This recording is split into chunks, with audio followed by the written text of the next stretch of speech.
ইসলাম একটি পূর্ণাঙ্গ জীবন ব্যবস্থা, যেখানে প্রতিটি বিষয়ে সুস্পষ্ট দিক নির্দেশনা রয়েছে।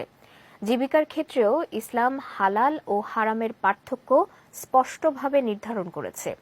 ঠিক কিভাবে একজন মানুষ হারাম উপার্জন থেকে বেঁচে থাকবে তার নির্দেশনাও ইসলামে দেয়া হয়েছে।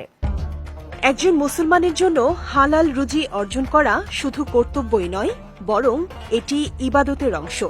বিশেষ করে পবিত্র রমজান মাসে সবাইকে আরও বেশি সংযমী হয়ে হালাল উপার্জনের প্রতি মনোযোগী হওয়া উচিত, কেননা হালাল রুজি দোয়া কবুলের অন্যতম শর্ত। রাসূলুল্লাহ সাল্লাল্লাহু আলাইহি ওয়াসাল্লাম বলেছেন, নিশ্চয়ই আল্লাহ পবিত্র, তিনি পবিত্র ব্যতীত কিছু গ্রহণ করেন না।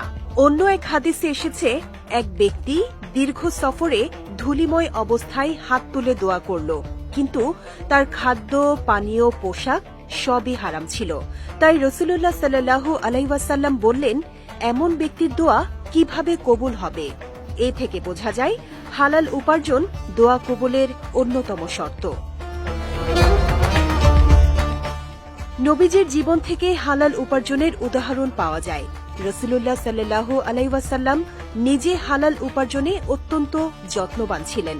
নবুয়তের আগেও তিনি ব্যবসা করতেন। তিনি কখনো সুদ বা প্রতারণার আশ্রয় নেননি। সাহাবায়ে কেরামও ছিলেন হালাল উপার্জনের আদর্শ। হালাল রুজি অর্জনের ব্যাপারে খুবই সতর্ক ছিলেন তারা। হযরত আব্দুর রহমান ইবনে আউফ রাদিয়াল্লাহু তাআলা আনহু যখন মদিনায় হিজরত করেন, তখন তিনি সম্পূর্ণ নিঃস্ব ছিলেন, কিন্তু তিনি ব্যবসায়ে মনোযোগী হন। হালাল পথে উপার্জন করে অল্প সময়ে ধনী হয়ে ওঠেন। তবে বর্তমান যুগে নিজের অজান্তেই হারাম আমাদের ঘরে চলে এসেছে।